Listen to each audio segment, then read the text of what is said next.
de Mario Vargas Llosa, El abuelo. Cada vez que crujía una ramita, o croaba una rana, o vibraban los vidrios de la cocina que estaba al fondo de la huerta, el viejecito saltaba con agilidad de su asiento improvisado, que era una piedra chata, y espiaba ansiosamente entre el follaje. Pero el niño aún no aparecía. A través de las ventanas del comedor abiertas a la pérgola, veía en cambio las luces de la araña encendida hacía rato, y bajo ellas sombras imprecisas que se deslizaban de un lado a otro, con las cortinas, lentamente. Había sido corto de vista desde joven, de modo que eran inútiles sus esfuerzos por comprobar si ya cenaban, o si aquellas sombras inquietas provenían de los árboles más altos. Regresó a su asiento y esperó. La noche pasada había llovido y la tierra y las flores despedían un agradable olor a humedad.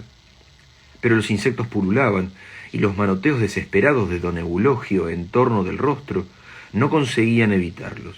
A su barbilla trémula, a su frente y hasta las cavidades de sus párpados llegaban cada momento lancetas invisibles a punzarle la carne.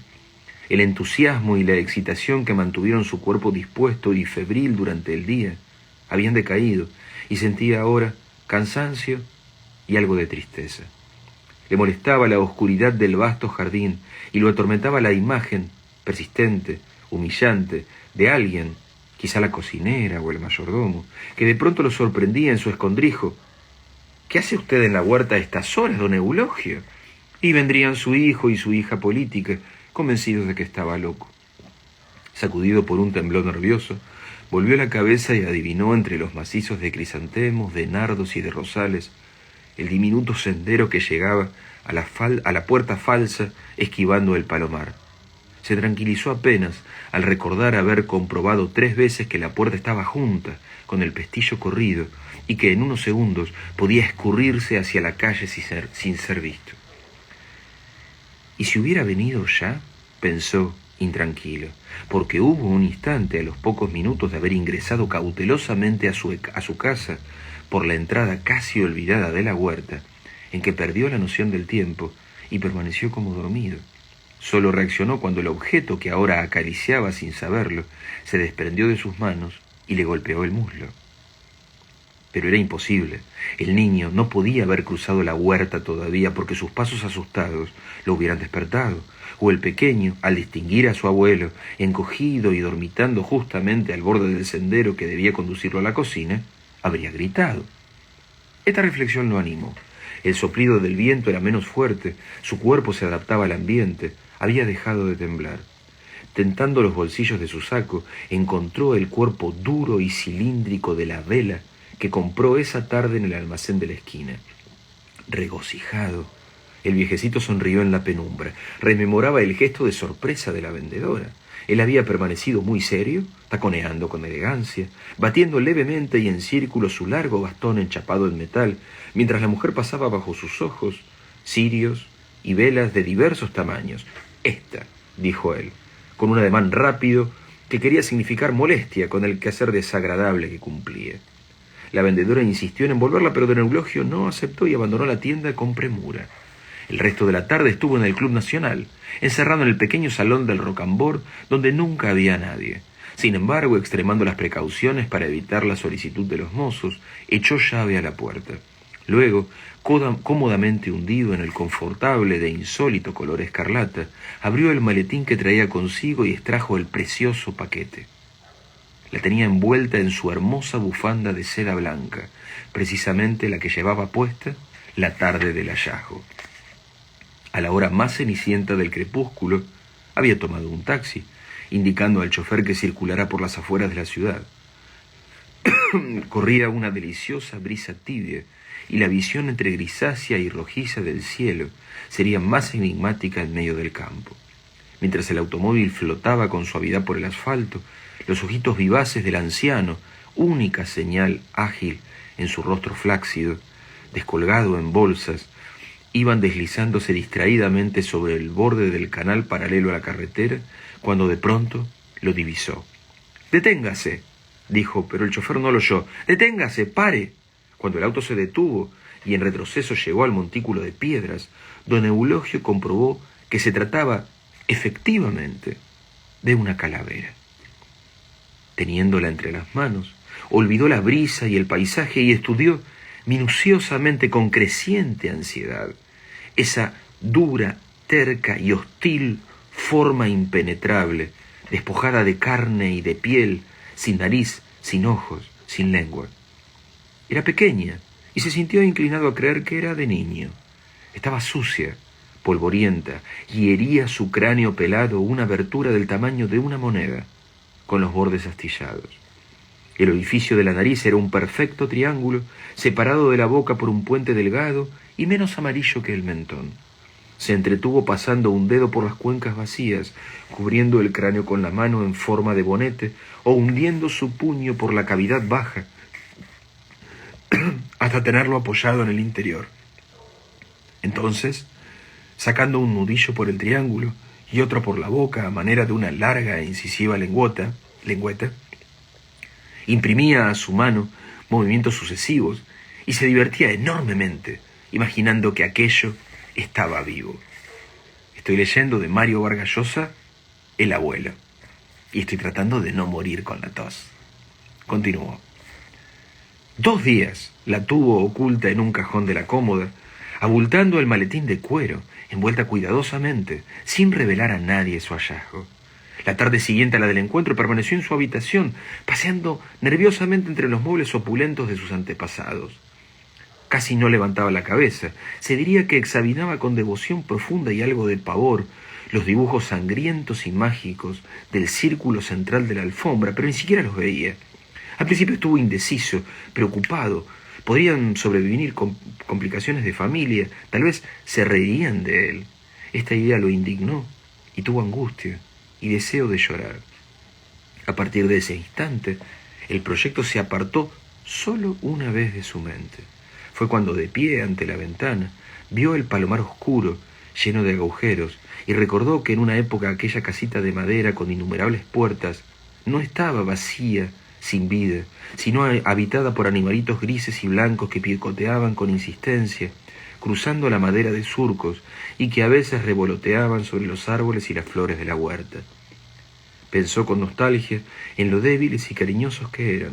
Confiadamente venían a posarse en su mano, donde siempre le llevaba algunos granos, y cuando hacía presión, entornaban los ojos y los sacudía un brevísimo temblor.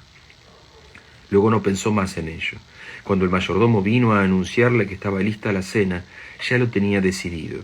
Esa noche durmió bien.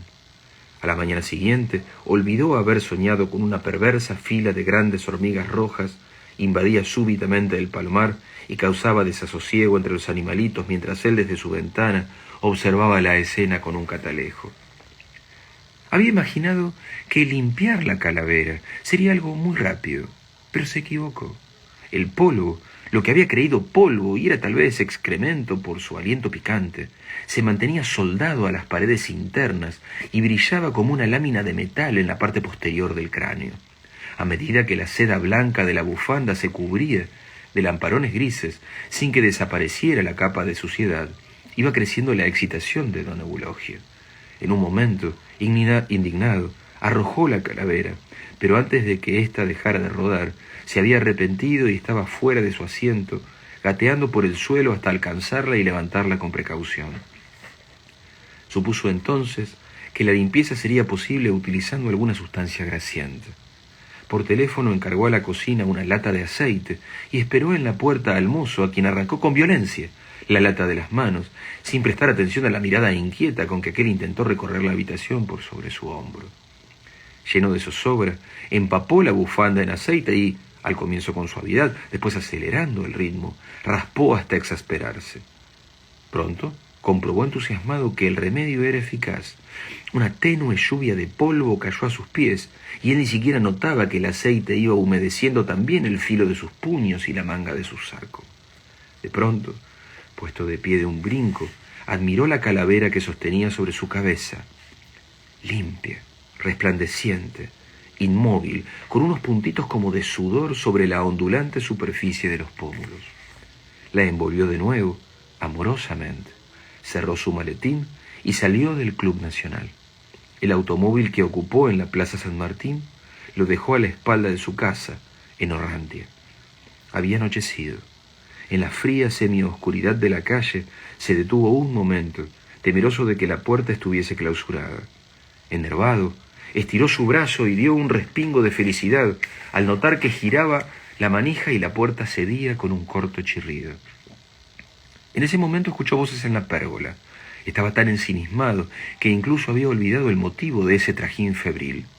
Las voces, el movimiento fueron tan imprevistos que su corazón parecía el balón de oxígeno conectado a un moribundo. Su primer impulso fue agacharse, pero lo hizo con torpeza, resbaló de la piedra y cayó de bruces.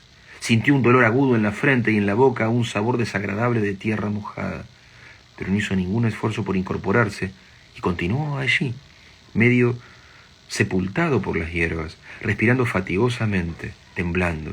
En la caída había tenido tiempo de elevar la mano que conservaba la calavera de modo que ésta se mantuvo en el aire, a escasos centímetros del suelo, todavía limpia. La pérgola estaba a unos 20 metros de su escondite, y don Eulogio oía las voces como un delicado murmullo sin distinguir lo que decían. Se incorporó trabajosamente. Espiando, vio entonces en medio del arco de los grandes manzanos, cuyas raíces tocaban el zócalo del comedor, una silueta clara y esbelta, y comprendió que era su hijo. Junto a él había otra, más nítida y pequeña, reclinada con cierto abandono. Era la mujer. Pestañeando, frotando sus ojos, trató angustiosamente, pero en vano, de divisar al niño. Entonces lo oyó reír. Una risa cristalina de niño, espontánea, integral, que cruzaba el jardín como un animalito. No esperó más. Extrajo la vela de su saco, a tienta juntó ramas, terrones y piedrecitas, y trabajó rápidamente hasta asegurar la vela sobre las piedras y colocar a ésta, como un obstáculo, en medio del sendero. Luego, con extrema delicadeza, para evitar que la vela perdiera el equilibrio, colocó encima la calavera. Presa de gran excitación, uniendo sus pestañas al macizo cuerpo aceitado, se alegró. La medida era justa. Por el orificio del cráneo asomaba el puntito blanco de la vela, como un nardo. No pudo continuar observando. El padre había elevado la voz y, aunque sus palabras eran todavía incomprensibles, supo que se dirigía al niño.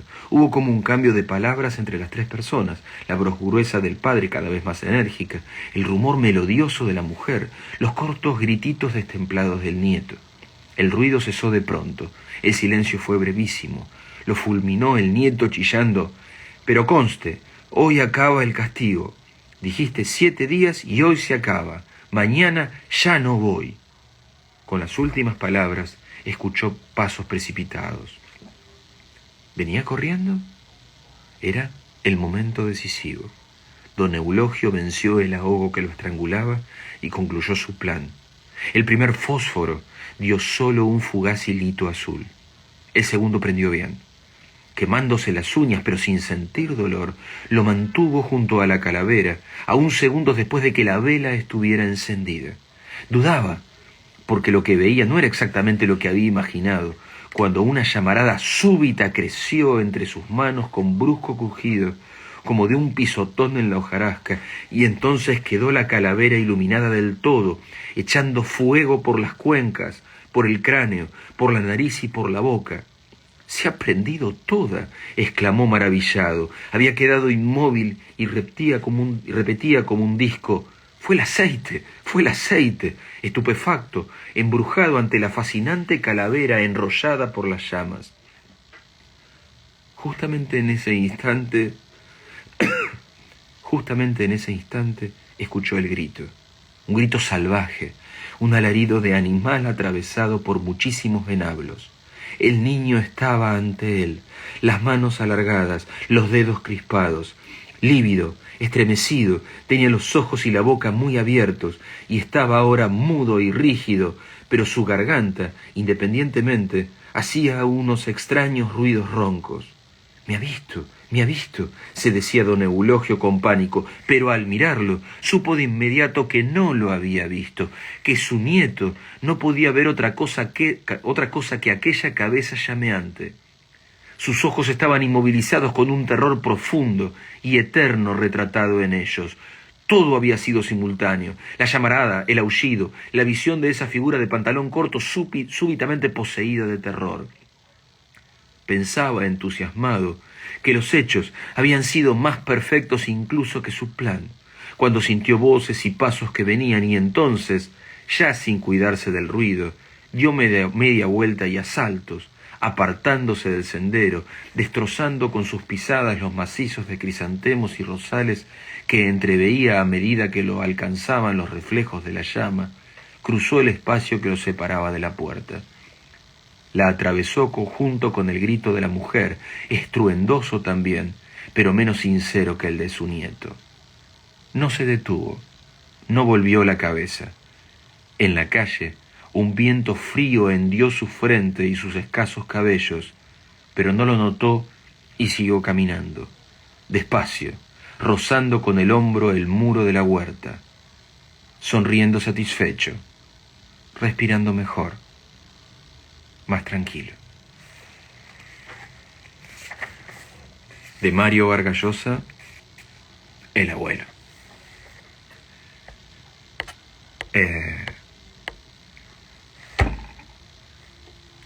Qué malo, ¿eh? El abuelo.